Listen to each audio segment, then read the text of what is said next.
Imagine a world where words aren't just thoughts, but sparks. Sparks capable of igniting movements, challenging power, even redefining culture. Especially in a landscape of, well, immense, almost dizzying change. What happens when poetry becomes this kind of battleground for identity and expression? Today, we're taking a deep dive into a really compelling corner of global literature, contemporary Chinese avant-garde poetry. We're looking at the period from the radical 1980s right up to the present day. And our guide for this journey into this vibrant, often rebellious art form is Maghiel van Crevel's book, Chinese Poetry in Times of Mind, Mayhem and Money. It's a highly regarded text that really thoughtfully explores how this poetry evolved. So our goal for you in this deep dive is to uncover the most important insights, maybe some surprising facts, and just the sheer vibrancy of this poetic landscape. We want to help you navigate the, quote, mind, mayhem, and money that shaped it. Think of it as your shortcut, really, to understanding a crucial dynamic period in global literature. Yeah, and what's really helpful, I think, is how Van Crevel structures this pretty complex world and makes it very digestible. The book basically organizes everything around three core ideas. The poetry itself, that's the text, its socio-political and cultural environment, the context, and then the critical conversations around it, all the metatext. And this framework, while it instantly shows us how poetry is just so much more than words on a page, it's like a living thing shaped by, but also shaping its surroundings. That structure sounds key. So, okay, let's zoom out a bit first. Think about the broader historical context. How profoundly has poetry, like over the centuries, been woven into the fabric of Chinese society? Maybe in ways that really inform this modern avant-garde stuff. Mm-hmm. Oh, profoundly. It's an age-old entanglement, really. For centuries, Chinese poetry and politics were, well, inseparable. Literature was highly valued for its capacity to convey the way, wen yi zai dao, which meant using verse not just for praising good rulers, but, and this is important, also to remonstrate with unworthy ones. So basically to offer critique. I mean, back in imperial China, aspiring officials were even tested on their command of poetry in the civil service exams. Their verse was seen as a kind of objective assessment of their mental state, showing if they were suitable for government. So yeah, poetry was right at the core of governance and public life. Wow, that's a connection unlike almost anywhere else, isn't it? But, okay, fast forward to the modern era. The 1980s, you mentioned, marked this really unique period. There was that saying, a stone thrown over one's shoulder was sure to hit a poet. What does that actually tell us about the cultural climate back then? Sounds intense. It tells us a lot about that incredible initial burst of energy. But the thing is that rock star status poets had in the late 70s and 80s. That was quite an anomaly, really. It mostly came from this public hunger for cultural liberalization, after the Mao years. And it was coupled with the poet's own activism. So while the saying paints this picture of poets everywhere, it mainly reflected the very visible presence of a relatively small group of avant-garde authors. But then, by the 1990s and beyond, you see this genuine explosion of diverse styles. Suddenly, those metaphorical streets crowded with other potential victims, well, they really were filled with writers exploring countless new forms and voices. It became much more widespread. Okay, so with this explosion of activity, what about the whole official versus unofficial poetry worlds? Did they stay strictly separate, or did they start to, blur? That's a great question. And what's fascinating is that after the mid-'80s, those institutional lines actually got quite blurry. The initial sort of antagonism that made them mutually exclusive started to fade. There was quite a bit of interaction, actually, even if it wasn't always explicitly acknowledged. Like how?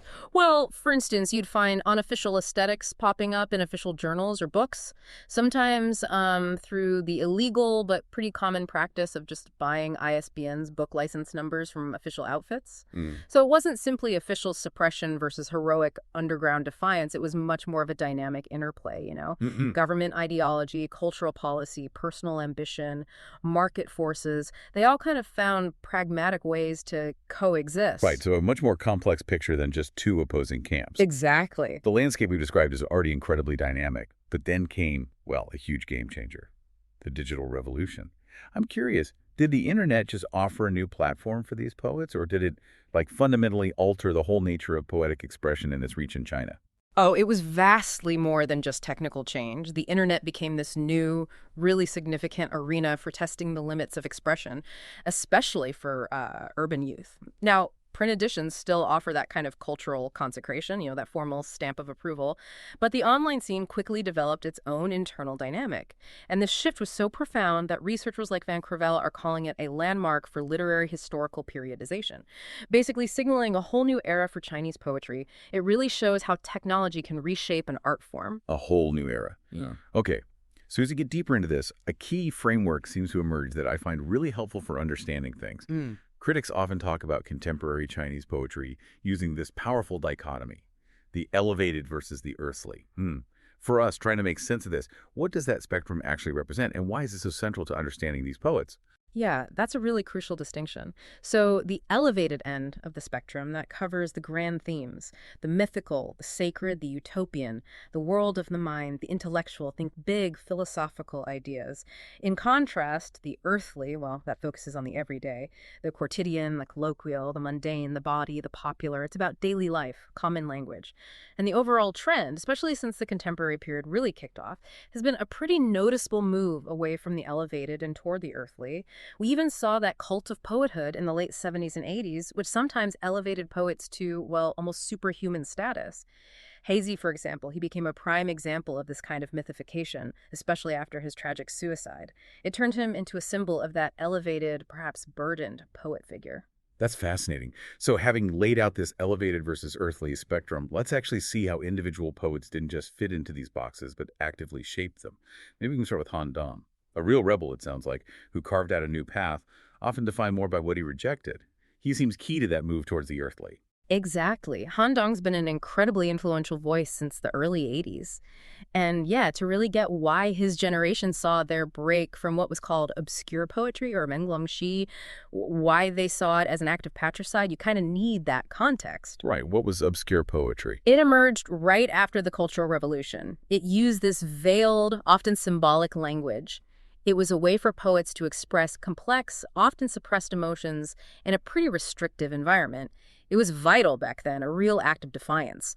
But for Han Dong and his peers, well, it had become too abstract, too elevated, maybe even a bit self-involved. They felt it just didn't connect anymore with the raw, everyday life of the 80s, which is why you got these provocative slogans like, down with Bei Dao being a major obscure poet. That was their rallying cry. Okay, so rejecting the previous generation's style. Pretty much. And you see this rejection clearly in his work. For instance, his poem of the Wild Goose Pagoda, it actively takes apart this conventional, almost bombastic view of a famous Chinese landmark. Similarly, his poem... So you've seen the sea as like a direct reply to Xu Ting's very exalted poem about the ocean. He basically dismantles a literary myth of the sea, brings it right down to earth. How did he do that? What were his techniques? Well, his unique poetics often rely on what's called a shock effect. He'll suddenly twist the meaning of a line, often without changing the rhythm or the prosody. Like, imagine a poem describing a beautiful pagoda, and then suddenly, almost casually, there's a mention of suicides happening there. It's meant to jolt you. Okay, yeah, definitely a shock. And he also uses what's called willed superficiality. Now, this isn't lazy writing. It's a deliberate choice to simplify the language, make observations seem almost flat or mundane.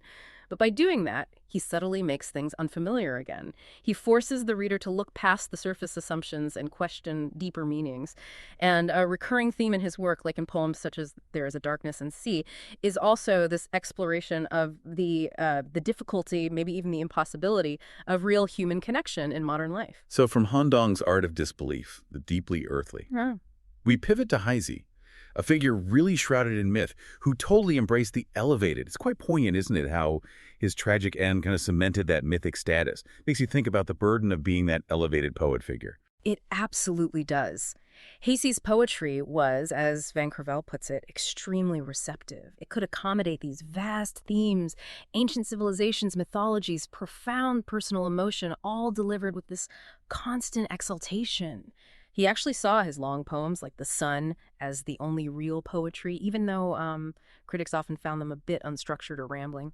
But yeah, on that spectrum we talked about, Haizi is firmly at the elevated end. He embodies that intense, sometimes tragic pursuit of the grand, the universal. Can you give an example? Sure. A really remarkable poem is Clasps a White Tiger and Crosses the Ocean. What's striking, technically, is that all its lines are visually and orally identical, 8 characters long, no punctuation, and the stanzas rhyme. But the core image, mother leaning toward magnificence, clasps a white tiger and crosses the ocean, it's just mystifying and incredibly potent. And there's this interesting homophony, too. His name, Haizi, sounds exactly like the Chinese word for child, Haizi. So some read it as identifying the poet himself with that tiger, something dangerous and rare. On the other hand, his poem Ancestral Land is maybe an example of his more grandiloquent popular work. It was popular, sure, but artistically it's often seen as less successful because it kind of explicitly asserts its big themes rather than letting them bubble up in the reader's mind. Makes it less subtle, maybe less evocative in the end. Okay, so we have these internal dynamics, elevated versus earthly, but then external events intrude. Many poets found their voices really shaped by physical displacement, by a sense of exile. How did the Tiananmen Square crackdown, June 4th, 1989, impact their art and their lives? Right, June 4th, 1989, the Tiananmen crackdown was an exceptionally powerful catalyst for PRC exile literature. It wasn't the only factor, but it dramatically intensified these trends that were already there. Disenchantment, commercialization. It literally forced many poets into circumstances abroad, and that profoundly shaped their writing. Like who, for example? Well, Yang Lian is one. He showed this kind of fluctuating use of the terms exile, Lu Wang, and wandering Piaobo. His 1990 work, The Dead in Exile, was a direct response to June 4th, trying to convey the intense violence of that moment through his poetry. Then there's Bei Dao. His tense relationship with authorities actually started way back when he was editor of the unofficial journal Today. His poem Local Accent has this incredibly striking image, speaking Chinese to the mirror. It's such a poignant marker of exile. And he suggests the homeland isn't a place anymore, but it's found in the local accent itself, that deep personal connection to language and identity. That's powerful. Yeah. And his later work, like Morning Story, often uses this very direct declaratory style. Lines like, one word exterminates another word, one book orders the burning of another book. It's a stark critique of totalitarian discourse. He even wrote works he knew couldn't be published in China, like Mourning the Dead, for the victims of June 4th, though. And in another poem, Borrowing Direction, his line, froth is what I speak, suggests this feeling of ineffectual language, maybe hinting at a painful lack of control over one's own destiny as an exile. So a real sense of impotence sometimes. Exactly. But then you contrast that with someone like Wang Jiaxin. His work gives you these very realist scenes of loneliness in a foreign country. He has this incredibly poignant line in Autumn in Europe, in my homeland it's raining, inside me. That's such an explicit exile marker, that internal sense of displacement. And another poem, Soil, subtly evokes native soil, Xiangtu. His real strength lies in suggestion rather than declaration. He lets the feelings of exile resonate without hitting you over the head with them. Okay, so different ways of processing that experience. Now, what about Shi Chuan? You mentioned he initially reacted against the trend towards colloquializing poetry, but later embraced something more complex, this thing called indeterminacy. What drove that shift? Right. His early work, like in Herag, Gazing at the Starry Sky, was definitely more elevated, focused on those grander themes. But after 1989, a series of things, personal losses, public events, led him to question the idea of purity in poetry. He wanted a deeper connection with, well, reality in all its messiness. And this led him to embrace indeterminacy. He described it as the alternation and coexistence of opposites, having a capacity for dilemma, contradiction, paradox, and indeed impossibility. It's about finding truth not in simple answers, but in complexity and contradiction. So, moving away from clear-cut statements. Precisely. And he was also famously against what he called pretty literature. He saw it as frivolous and actually standing against creativity, imagination, irony, metaphor, the spirit of experiment and doubt. For him, poetry had to grapple with the tough stuff, the ambiguities, not just create pleasing surfaces. How does that play out in his poems? Well, in his long poem series, Salute, he has lines like, memory can create brand new things, and suggests the impossible is frequently possible. He even talks about provoking feelings in steel, this almost alchemical power of poetry. He often associates poetry with night, seeing it as a realm of deeper truth. And he uses the monster as a metaphor for poetry itself, describing it as dangerous, proud, but ultimately truthful. His poetic I isn't fixed. It's this shifting mental linguistic agency capable of metamorphosis. And birds often appear as these intermediaries connecting him, or the poem, to the divine, bridging that gap between earthly and elevated. Interesting. Okay, another powerhouse we need to talk about is Yu Jian. He sounds like someone who radically challenged conventions, especially around what even counts as poetry. How did he redefine it? Yeah, Yu Jian was a major force in that colloquializing trend, bringing poetry much closer to everyday speech. He's famous for his avowed rejection of metaphor. He literally said, "What you see is what you get." But this seeming simplicity hides a deeper art. Right, it's not actually simple. Not at all. His core techniques are what Van Crevel calls objectification, presenting human experience in a way that's sort of detached from our usual perceptions, and subjectification, where he imaginatively gives human-like qualities to inanimate objects like raindrops or bottle tops. Now, these are deliberate, almost manipulative choices by the poet. They are ultimately expressions of his subjectivity, but they create this powerful, often ironic effect, making you see things fresh. Can you give an example of that? Sure, his poem Lu Jiasheng really established his reputation.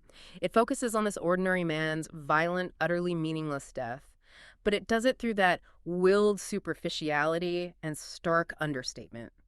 Like the incredibly unsettling line, just, "Lu Jiasheng hasn't come to work." The link between, say, a necktie he wore and his removal during the Cultural Revolution isn't explicitly spelled out.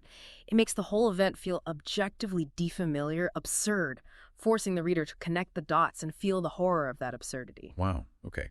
That sounds chillingly effective. It is. And another really impactful work is Event, Paving. This poem is just a biting indictment of modernization. It starkly shows the destruction and disregard for nature. He notes with these precise, almost pseudo-neutral numbers that 300,000 ants die and 71 mice. You can read it as this powerful resistance against the flattening of local identity by standardization and rapid, often really careless development. And what about his style, the way the lines look on the page? Yes, his signature, long, short line. These are long lines, but they're punctuated by blanks, actual empty spaces, roughly the size of a Chinese character instead of commas or periods. These blanks, they prevent a sense of closure. They stop the words from feeling too fixed or reified. They force you, the reader, to keep going, but they also create these little moments of unresolved and irresolvable reflection. And apparently, when recited aloud, this often leads to this unnatural, more or less level pitch, which reinforces that questioning, searching quality of the work and its underlying irony. Fascinating technique. Okay, so we've seen poets embracing the elevated, the earthly, the absurd, the critical. Now let's shift focus slightly to poets who pushed boundaries even further, maybe embracing the raw, the provocative, even the performative. The lower body poets, for instance, sound like they really broke some ground. Oh, definitely. Yin Lishuan and Shen Haobo are key figures associated with lower body poetry. This movement really foregrounds the city and the body. It often explores sexuality, sometimes so-called hooligan lifestyles, and a kind of anti-intellectualism, really pushing societal norms and challenging established ideas of what poetry should be about. Also, Well, Yin Lishuan's poem, Why Not Make It Feel Even Better, uses quite explicit sexual imagery to mock various mundane activities, and doing that really asserted female literary agency, giving women a powerful voice in a traditionally very male-dominated space. Her other poems, like Old Man Zhang, Retired Worker, and Small-Time City Thief, use these gritty, mundane details to depict alienation and struggle in the rapidly changing cities, giving voice to lives often overlooked. and Shen Haba. His poem Fucking Cab Driver uses, well, profanity and raw language to depict urban frustrations and social anxieties. It really reflects the social upheavals of the 1990s. And his apparent rude machismo, you can actually read that as a kind of sarcastic indictment of male chauvinism and maybe broader social issues, using shock value to make a critical point. We're using provocation strategically. Exactly. And we should also mention Yan Jun here. He really epitomizes the blending of poetry with other forms, soundscapes, video in his performances. He pushes the boundaries of what poetry even is. Works like Against All Organized Deception include phrases like against capitalist contemplation and against power. He embodies what Van Crevel calls the increasing porousness of compartmentalization between poetry and other arts, the Chinese and the foreign, the high and the low. It becomes this vibrant, multi-sensory kind of experience. Okay, so we've navigated this incredible landscape of individual voices, radical stylistic shifts. But what happens when these diverse, often conflicting poetic philosophies collide? It sounds like it wasn't always a quiet evolution. Sometimes it erupted into these outright metatextual wars. Let's talk about the famous popular intellectual polemic of 1998-2000. What was really at stake there? This sounds like more than just an academic debate. Oh, it absolutely was. Van Crevel describes it as a showdown over the right of residence within the avant-garde space itself. Many of the poets and critics involved, they clearly yearned for a position in society closer to center stage. They kind of saw torchbearer status as their right, a way to define the legacy of Chinese poetry after it had regained artistic independence from state control. It was about who got to define the future. So high stakes. How did someone like Han Dong fit into this? Well, Han Dong, for example, he famously saw the poet as a kind of worker, just a channel for poetry, not its glorious creator. He passionately criticized poets who sought fame or fortune from their art, calling them political, cultural, and historical animals if they did that. He believed it corrupted the purity of poetry. He also pushed back against what he saw as Western colonialist demands on Chinese culture, feeling they reduced Chinese people to cultural animals, just stereotypes. For Han, true popular poetry meant deliberately abandoning the arena of power, operating in these unknown, dark, and mute places to protect literature itself from all those external pressures. Interesting. And Yu Jian, he sounds like he had a very different take. Completely different. Yu Jian held this contracting, fiercely anti-Western stance. He really critiqued exile poetry and the whole idea of connecting with the West, seeing it as derivative, as undermining authentic Chinese identity. He positioned himself as a mother-tongueist nationalist. He actually asserted that Chinese still retains the poetic nature it had in antiquity, unlike English, which he controversially called a computer language, arguing it lacked that ancient poetic depth. Wow. Strong words. Very strong. He saw himself as an outsider, maybe the last incurable poet, writing more for the past than the present. And he fiercely defended the dignity of the Chinese language against what he saw as foreign influence or encroachment. So these debates sound pretty intense, maybe even messy. Yeah, Van Crevel acknowledges that these polemics were often belligerent, rambling, and logically problematic. They were full of impassioned arguments, not always perfectly reasoned ones, but importantly, they consistently highlighted crucial issues, especially the constant attention to language itself as a key part of poetics. So even if they were loud and messy, they were also profoundly important for shaping the whole discourse around contemporary Chinese poetry. What a journey. We've really navigated a truly fascinating landscape, haven't we? From ancient traditions deeply rooted in society all the way to digital frontiers pushing new boundaries. From those elevated mythic voices to the really raw, earthly explorations of daily life, we've seen poets grappling with identity, politics, massive social change, and the very definition of their art. Absolutely. This deep dive really reveals that contemporary Chinese poetry isn't just a collection of poems. It's this vibrant, incredibly complex, and continually evolving conversation. It's constantly reinventing itself while reflecting these profound societal shifts happening all around it. It's really a powerful testament to the enduring power of words, their power to challenge, to reflect, and maybe even to transform. So thinking about all this, what does it mean for you, listening right now? Maybe consider this. If poetry can act as a mirror or a metaphor, or even, as Yan Jun suggested, a kind of weapon against organized deception in a society undergoing such immense change, what role does language, does art play, or what role could it play in your own world, right here, right now? Something to think about.